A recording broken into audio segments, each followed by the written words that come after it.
quando você descobriu que era portador, né, de diabetes, Isso. como que foi para você enfrentar isso? Assim, eu tive uma grande sorte na época. Eu já tinha escolhido endocrinologia como a minha especialidade, já comecei a gostar dessa especialidade na faculdade, então eu estava morando em São Paulo na época, fazendo a especialização. E foi bem nas férias, no final de ano, fui fazer uma viagem com a família, comecei a ter os sintomas durante essa viagem, muita sede, boca seca, comecei a perder peso e poliúria, e eu já, né, na hora eu já falei, não, tô com sintoma de diabetes, cheguei em casa, fui fazer um 10, 380, já fiquei assustada.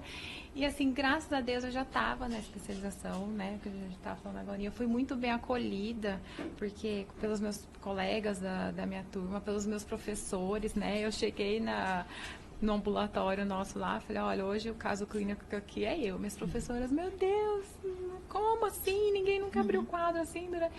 Então, foi muito, sabe, todas ajudaram no meu tratamento, a me cuidar. Então, chegou até no dia, assim, eu lembro, chegou o paciente lá pra gente atender, diabético de pulmão, a professora, não, você não tá nem com psicológico pra atender, nem atende hoje, vem aqui, sabe, todas me ajudando. E no começo foi assim, a gente quer ser radical, né, Maria? Eu ficava com medo de comer. A maior dúvida minha, o que eu vou comer? Pra mim, tudo bem entrar com insulina, né? Já acompanhava os pacientes que faziam uso, então pra mim, aplicar insulina, assim, não foi uma coisa, eu vou ter que usar insulina. Foi mais assim, o que minha vida ia mudar, né, dali pra frente. Aí você começa a ler sobre as complicações, aí, né, você já começa a ter medo. Então eu via assim um carboidrato, via um doce, já me dava medo, eu tinha pânico, tanto é que no começo do diagnóstico eu emagreci muito. Até minhas professoras na época falavam, meu Deus, mas você tá bem, tá compensado, vamos fazer exame, você tá emagrecendo muito, que é um dos sinais, né, de descompensação e emagrecimento. Mas não era, porque eu mudei totalmente, assim, minha alimentação. Eu tinha medo de comer, praticamente. Então, acabei emagrecendo por isso, pela mudança da alimentação, dos hábitos. E depois você vai vendo que não é bem assim, né, Mariana? Que diabético, assim, o nosso problema é a falta de insulina.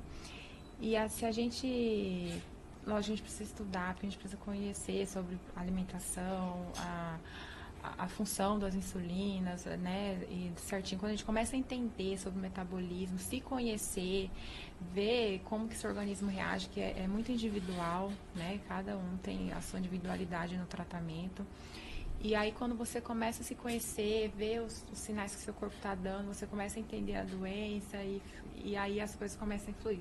Aí você começa a ver que você pode comer um docinho aqui, um carboidrato começa ali, faz uma contagem de carboidrato, né? E aí começa a ficar mais leve.